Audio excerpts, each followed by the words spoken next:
Good morning, good afternoon, good evening. However you're watching, wherever you're watching, however you're listening, wherever you're listening. It is the Bet Online Salute Your Troy podcast, and it's 2/3 of the Bearded Bandits. I'm with my boy Ryan Dyru. Ryan, how are you doing today? What is up, my brother? It's I need to trim this thing though. It's getting a little once it starts like curling at the end, it's too much, and you can see my whites a lot more, my grays. But no, I'm doing great. It's been feels like it's been a while since we've been on here, so good to see you. And Yeah. how you doing? How are you doing? I'm doing good. I would like to say that I feel like my beard game is coming in pretty good. I need to It's trim great. it. I need to trim it, but it's coming in pretty good. So I'm excited about Your that. beard has great like what's the word I'm looking for? Like it follows a good form. It's great form. Yeah, I'm one of the lucky ones. Yeah, not me, because I don't get anything on my sides. It's terrible. I have a cousin who still has not grown facial hair yet, and he's in his 40s. Like none. None. Well, it's not. Hate to tell him it's not coming if he doesn't have it yet. He knows it's just not coming.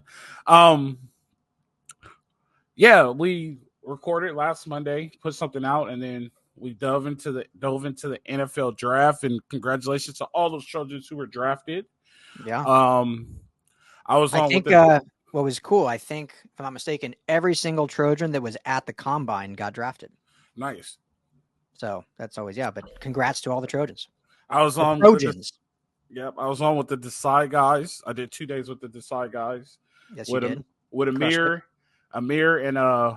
and big take that. That's what I'm gonna start calling them now. Hot take that, because there's guaranteed to be a hot take that's going to come out of Chad Decide's mouth. So I was on there with Amir and hot take that.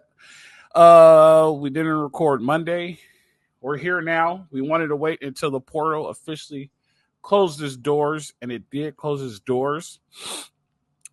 The thing about the portal is, I wish, before we jump into this, I wish the portal, you could be like, I want to enter the portal, and be like, no, never mind, I want to come back.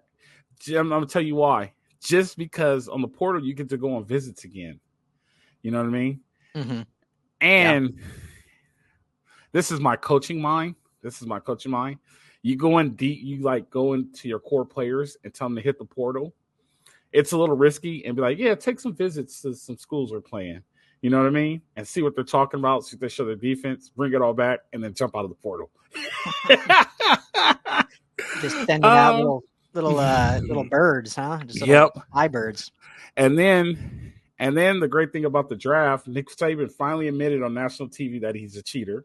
I'm happy about that. Everybody thought I was talking reckless. He finally admitted it. So share what he said, just for those who don't know. He said that he wanted Quinten Jackson Williams.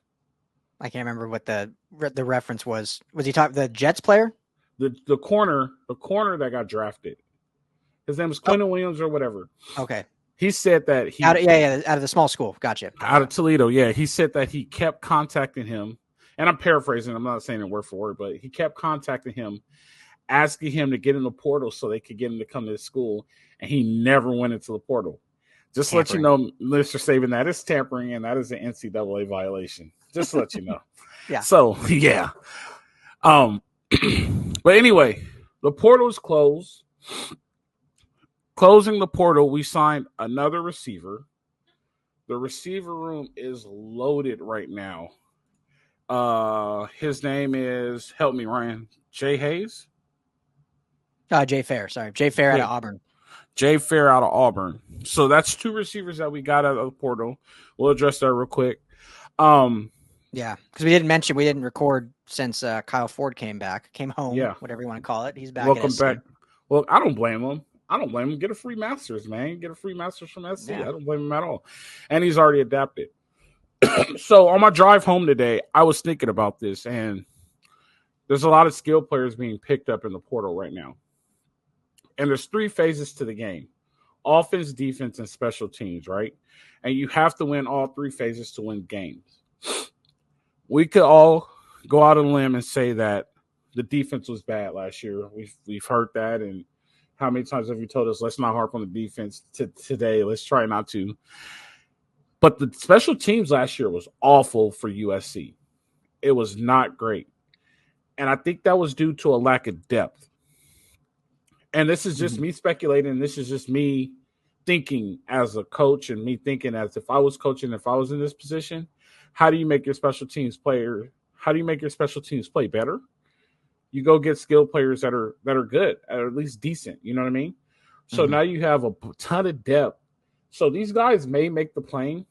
They may not get reps on offense or defense, but they'll get a ton of special teams reps. Special teams just got better through the portal.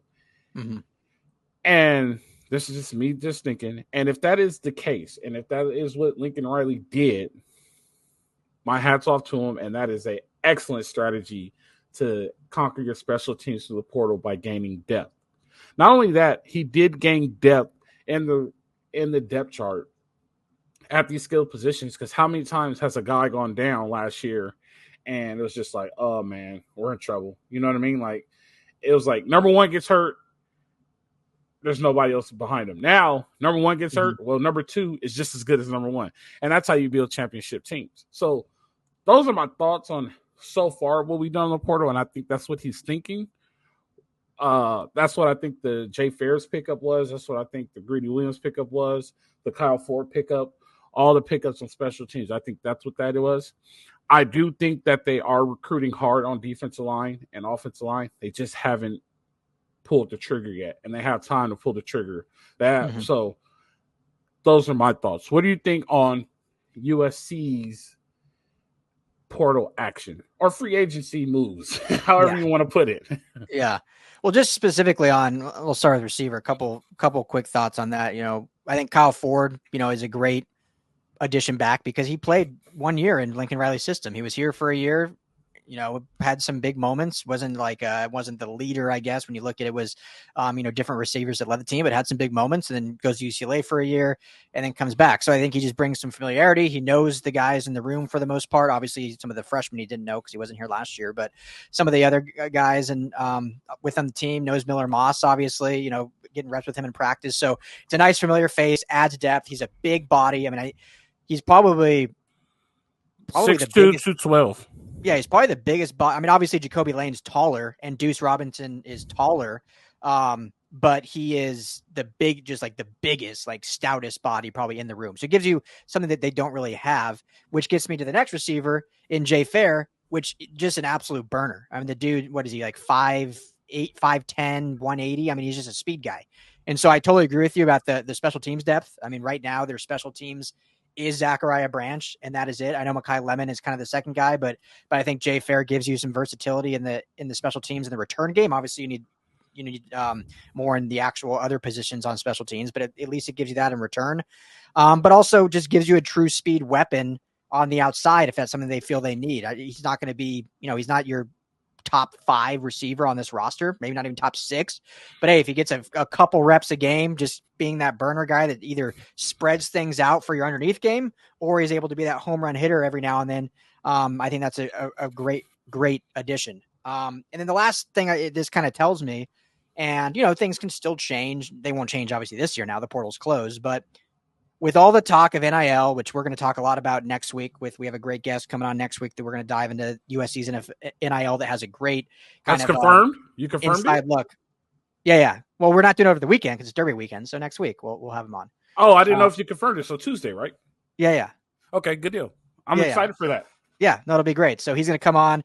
He's involved with NIL. So anyway, aside from that all being growing and good, when you start adding a lot of players to positions, specifically we saw Greedy Vance go to a deep defensive back room. I mean, one guy, Fagans, leaves, he comes in. It's still deep. Receiver, very, very deep. You had 2 guys in the final kind of portal week.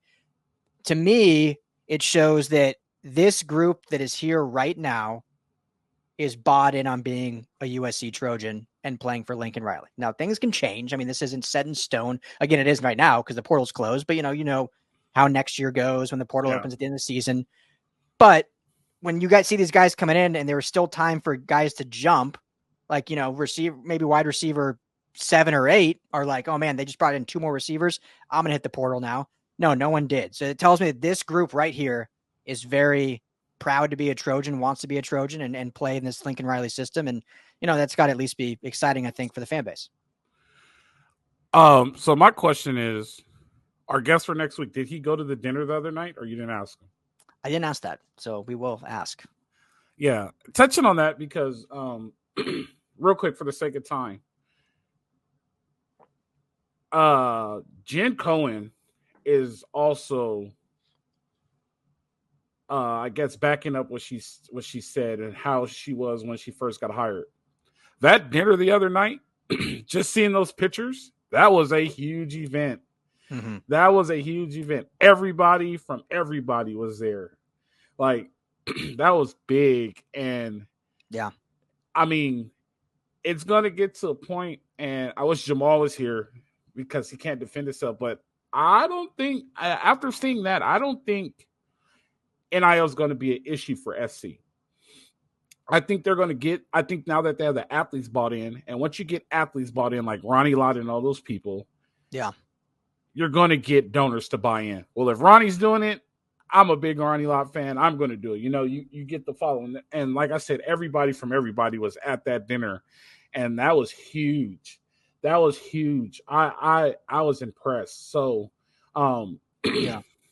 That, we'll talk more about it next week, but yeah, I'm just touching on it now. I just wanted to mention that dinner because that dinner I was just looking at the pictures. I was impressed. No, it was great. I mean, it's a great sign to see it, and everyone's buying in and just seeing the growth of where it was a year ago. So, but and this, again, last thing I'll say, and then we'll get back to the portal, but the thing now with NIL, because now it seems like SC has the backing, they have the money. Now you got to be strategic in how you use it, because what we've seen a lot, not from SC particularly, just in general, is money gets thrown around.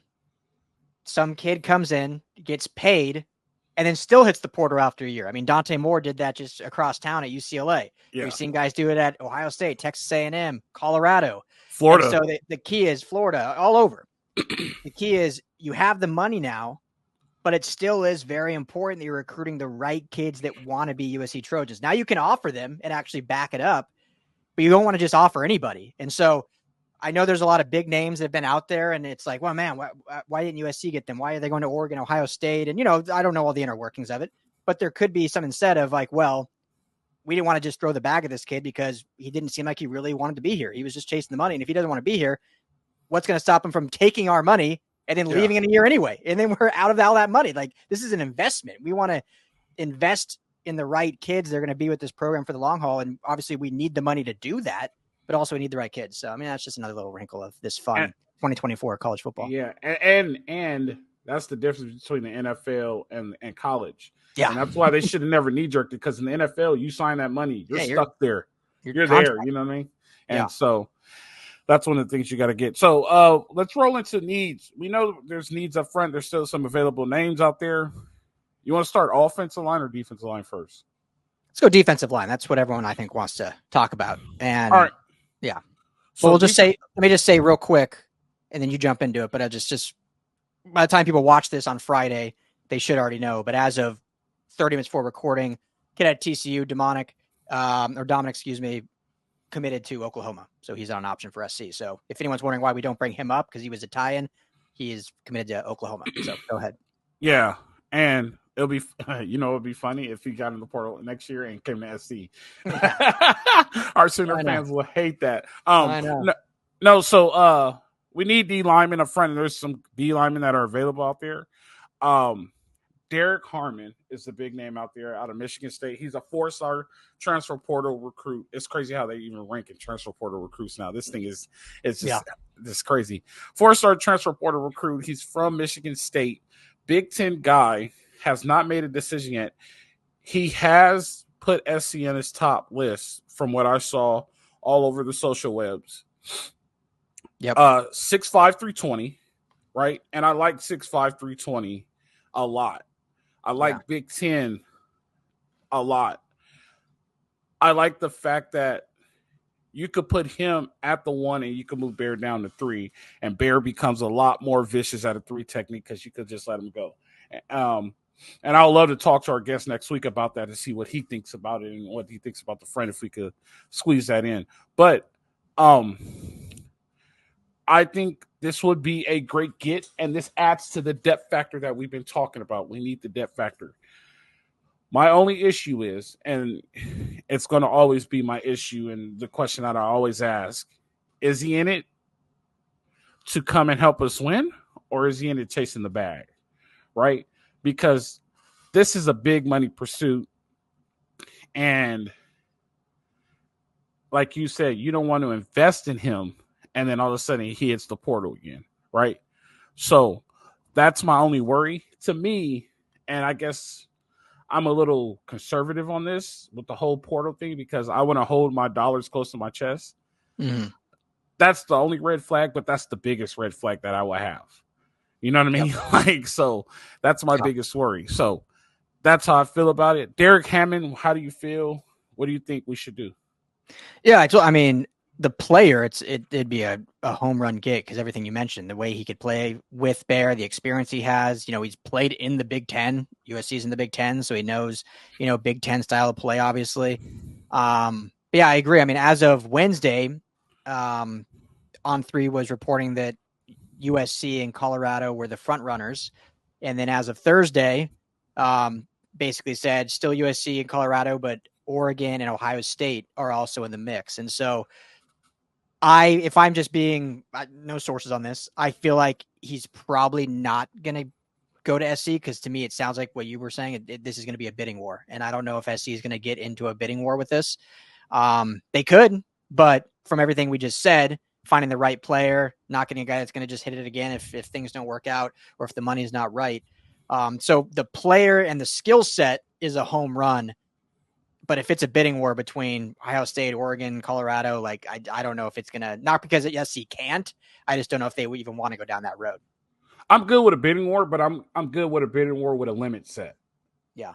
You know what I mean? Like, so let's say like, here's our top out. We're only going here. If he goes above that, we need to move on. Yeah. Well, that's not a bidding war, right? You just say, hey, we'll give you $850, take it or leave it. We're SC.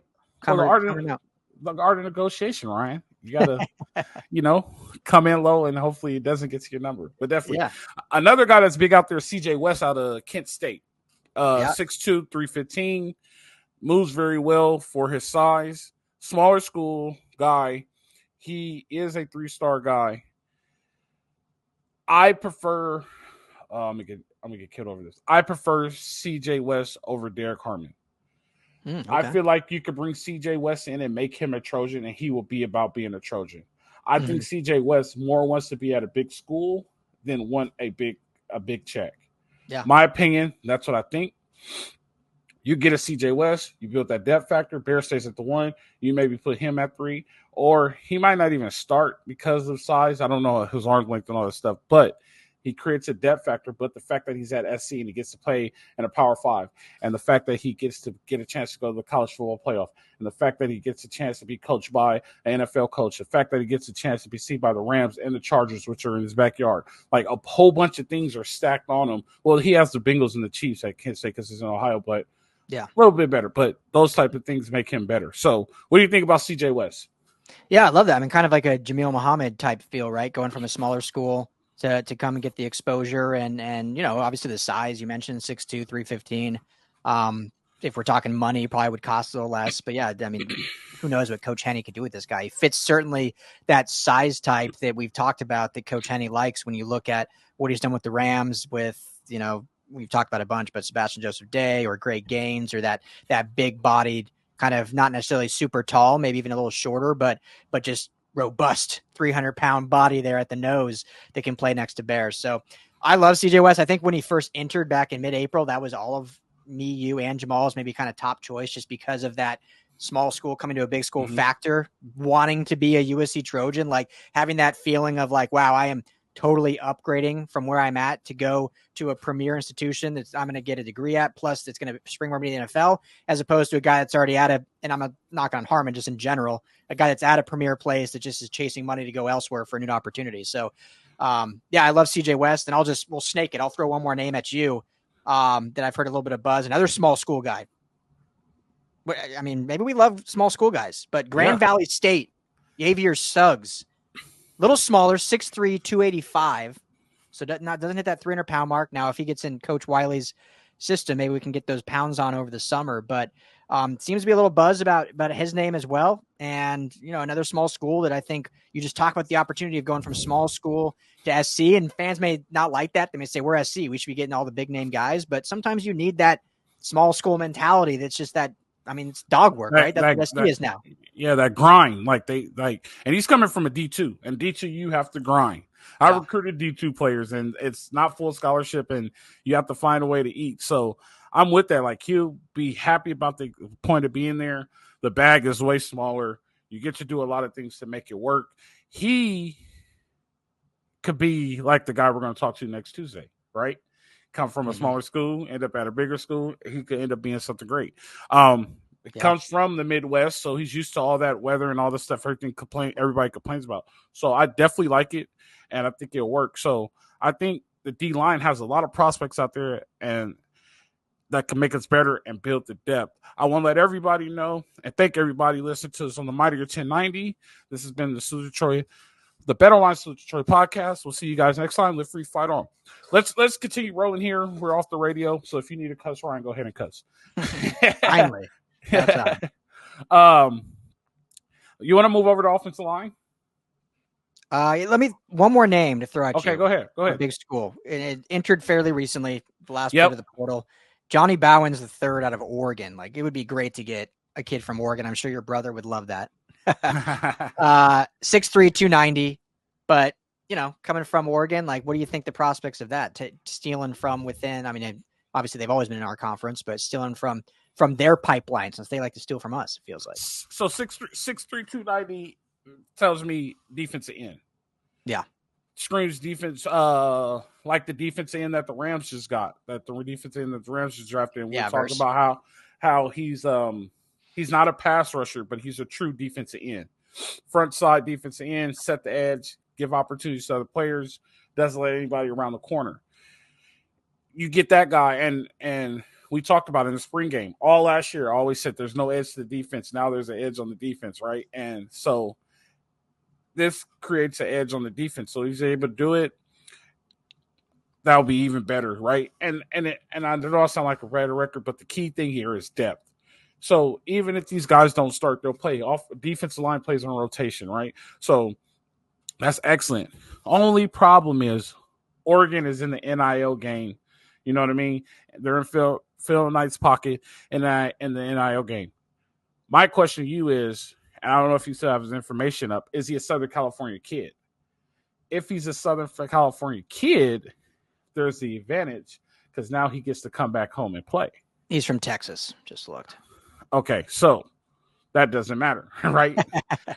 I guess we could go to the weather. We could go to the beaches are better, right? So, hey, SC's been taking a lot of kids out of Texas recently. They have been taking a lot of kids out of Texas, so that type of things work. But, yeah, screams defensive end. We could use another defensive end. I'm not against it.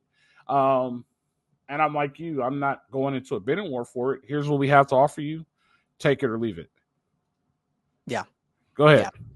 No, I got nothing else to add. So it feels like, West or Harmon or Suggs really need to be like the one of those three guys, because they really do need that nose tackle with Rakes leaving. So I don't think Rakes was like a huge loss in terms of like what production he's done as a collegiate player. Obviously how bad he wanted to be a Trojan, but the size will be missed because we do need that big interior nose that, obviously is not there with him gone.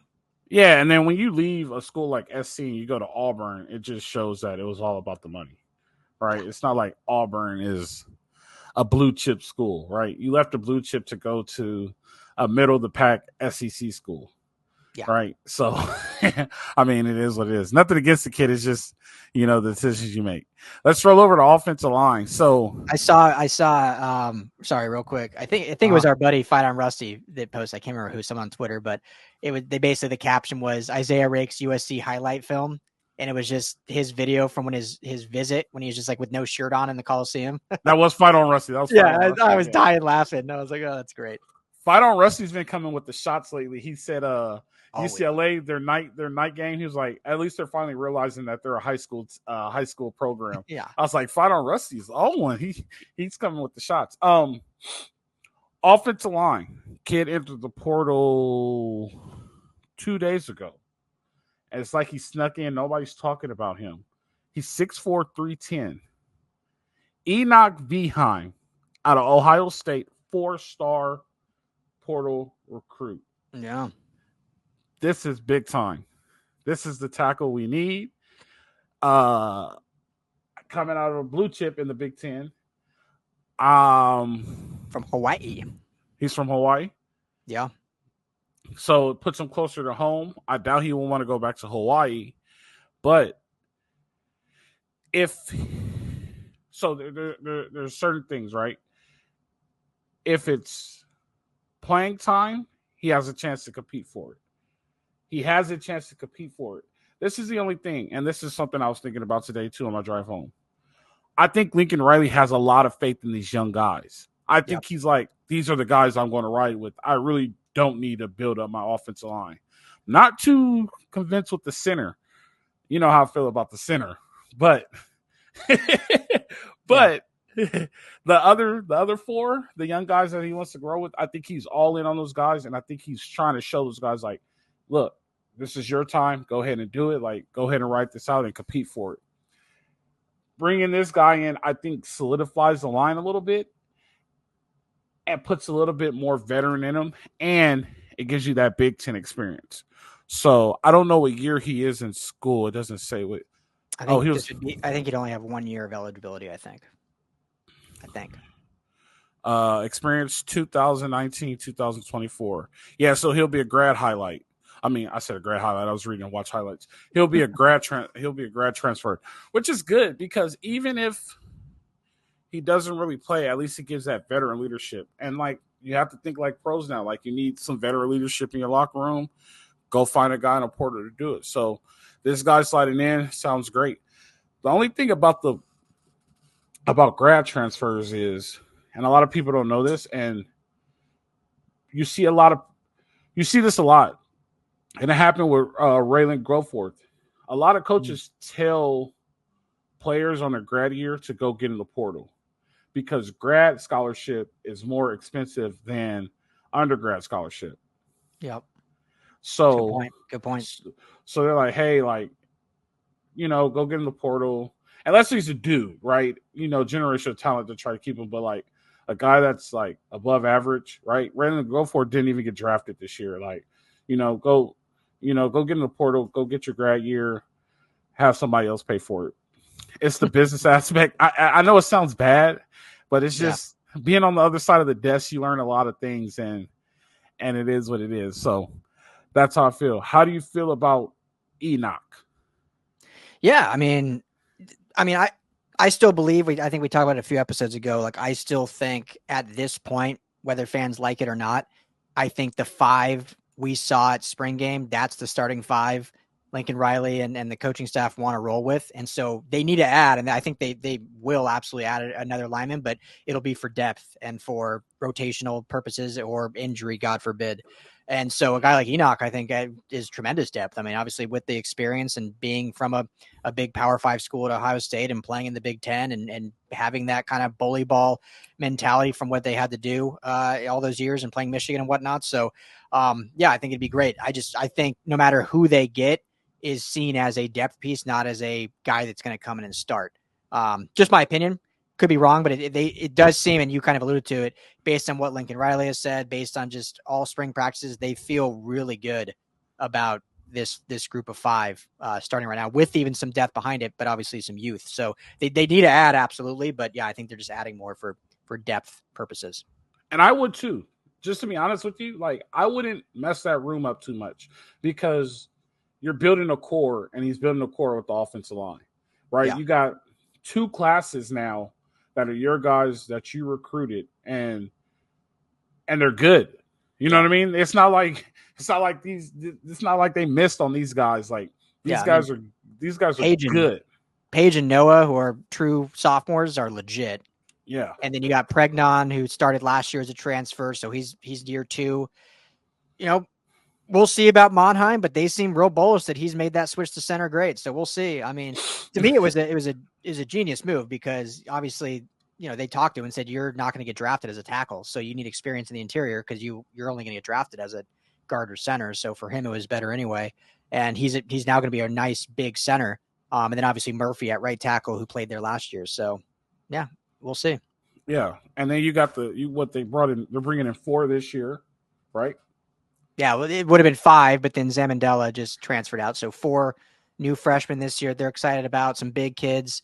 And then you also got Quijones, who got hurt last year, who was starting before he got hurt. So he'll be back, that they like a lot as well. So I think the offensive line is in better spot than maybe people think. I'm not saying I'm sitting here thinking it's a top unit in the Big Ten. We'll see, but I think there's some things to be excited about at least. I think now that we're talking about it, I don't think they need to go get anyone. I think they could go get someone because they're bringing in 4 and they already have 3 committed for 25. You know what I mean? So like, why? I think they're sold up there. Maybe go get a center next year. You know what I mean? That's something you put on your future and start watching out for centers. But I don't think there's worth anybody going to get. I would not. I don't think this offensive line is complacent. Put it like that. I think this offensive line is a little bit different, a little bit nastier, a little bit grittier, and they'll figure it out. And with their O-line coach, who's supposed to be good, like I think they're set. I don't think they should go get anybody in the portal. Now that I'm thinking about it. Yeah, one name just to throw out that I haven't heard that they're like looking at, but is intriguing is Colton Thomason from A&M. From A&M, yeah, 4-star. He's a sophomore, 6'8", 325.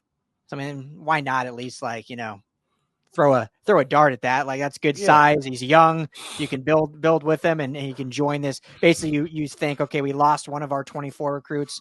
This is essentially just take his place in a way. Obviously, different position. He's slotted as a tackle, not interior. But that's a name I would at least look at. No, I agree. Hey, here's $100,000. Take it or leave it. If not, we just keep moving forward.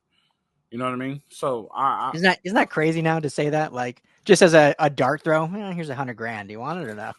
I am so jealous, Ryan.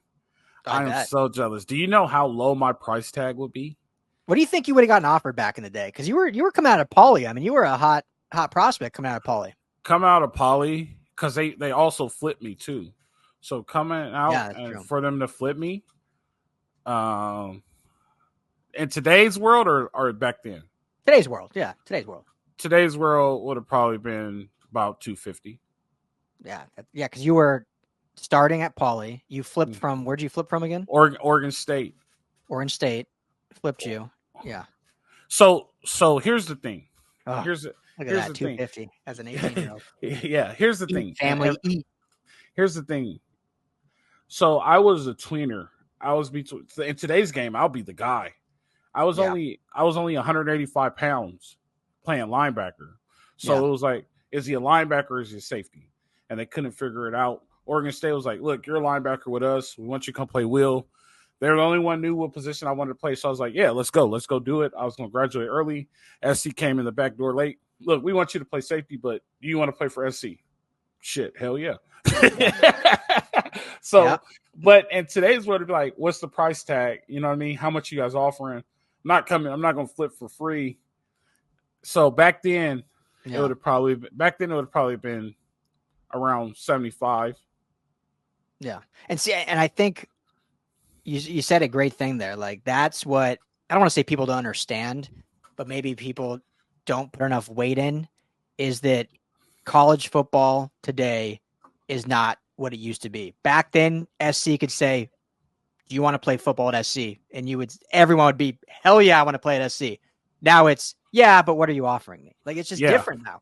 So I know people get frustrated, but it's just different. SC, as great as they are and great as they always will be, it's just not what it used to be. And not because, obviously, they've had some down years, but I don't even think it's because of that. It's just because that's the way kids are nowadays. That's the way college football is. Mm-hmm. You can't just say, like, yeah, I agree that you have to be, like, SC has to carry weight in their name, but it's not how it used to be where it was only the name. Like that was it. Like, do you want to play here? Okay, let's do it. Yeah. And it's, I don't know how it is now, and I can't speak for now, but then it was just like, it still had the pageantry to it. Yeah. You know what I mean? Kids are a little different nowadays. They don't care about being on the same field as Ronnie Lott and Troy Polamalu and Dennis Smith and Reggie Bush. All that really doesn't, they don't really care about that now. For me, it was that. Like, I'm on this field, I'm in grave. Like, there's still people today who, like, know who I am. I was like, I didn't even play. Like, it happened with me and my wife one time. They were like, you played at SC, blah, blah, blah, and the whole thing. She's like, you're kind of a big deal. I was like, I didn't even play. Like, I ran down on kickoff. Like, I wasn't even that guy. Like, but it's just that's what did it. But now the game, you're right, the game has switched up so much. Like, yeah. Go ahead. No, sorry, I don't want to cut you off. Go ahead. My boss kid is getting recruited. And I asked him the question. I said, what is the price of your son? And he was like, we haven't even thought about that yet. I was like, he needs a price. Like, he needs a price because kids talk and people know how much these kids make. He needs a price. You guys need to sit down and talk about what the price is. Yeah. And set that price. And he was like, yeah, you're right. Like, we need to talk about that because he's going to get upset because the kid he's better than is making thousands of dollars more than him. And he's like, nah. And then into the portal and things like that. So, like, it's sad to say that kids have a price. Yeah. You know what I mean? Like, it's crazy. Yeah. And there are definitely still kids out there that they care about where they play, who's coaching them. So I don't want to make it sound like every kid's like that. I mean, I know you missed it, unfortunately, because of work, but did you hear that bit from Brenden Rice when he was on our show, him talking about that? Yeah. How he was, Brenden Rice offered, he said a couple $1 million offers, and he took 0 to come to SC because he wanted to play for Lincoln Riley and Coach Simmons, the receiver coach. So, I mean, there still are kids like that. Now, he's a little different situation, having a Hall of Fame dad and all that. Yeah. But he knew SC, how much SC meant, the school meant, how much the coaching would help him get to the next level. And so there's still kids like that. You still have to have that. But money talks now. I think up front, and we'll end it on this. I think up front, kids do appreciate the offer, and they start to figure out where they're going to go. But I think it's like, all right, I'm going here. And then it turns into, well, we'll give you this to come here. And then it's like, well, they're offering me this. That's when I think the bidding war starts. I think the initial scholarship offer doesn't have a price tag to it. But I think when the recruiting competition starts now, recruiting is so easy now. You don't have to convince kids anymore. You just have to give them a check. Yeah. You know what I mean? Like, so not all, and like you said, not all kids, but some kids. So yeah, definitely. Well, it's both now, right? So like, for instance, Julian Lewis, we'll call him Julian. There's only one Juju, as you say, which is fair. Juju Watkins is the Juju of SC. So Julian Lewis, 2025 5-star quarterback coming. He is going to get paid. Like, SC to keep him is going to have to pony up. But at this point, from stuff I've heard, but then also he's publicly said it, like, the reason why he is still committed to SC is because of Lincoln Riley. Like, because Georgia's offered more, Texas has offered more. SC's still going to have to keep, appeasing to him and offering. But the reason why he is still at SC is because of Lincoln Riley, because he knows, I mean, speaks for himself, right? 3 number 1 overall picks in a matter of 6 years. I mean, come on. That's worth more than an extra $300K to go to another school, I think. And that's like the receiver that went to Oregon. He got offered less from Oregon. It was just the roster. He said the roster at Oregon fit, so I just decided to go to Oregon. So yeah, definitely. Ryan, it's been fun. Yes, sir. We're in and we're out. Can't wait for Tuesday.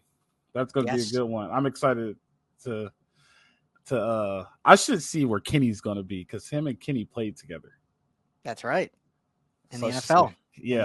I should see where Kenny's going to be on that one. But definitely, it's been fun, Ryan. I enjoyed it.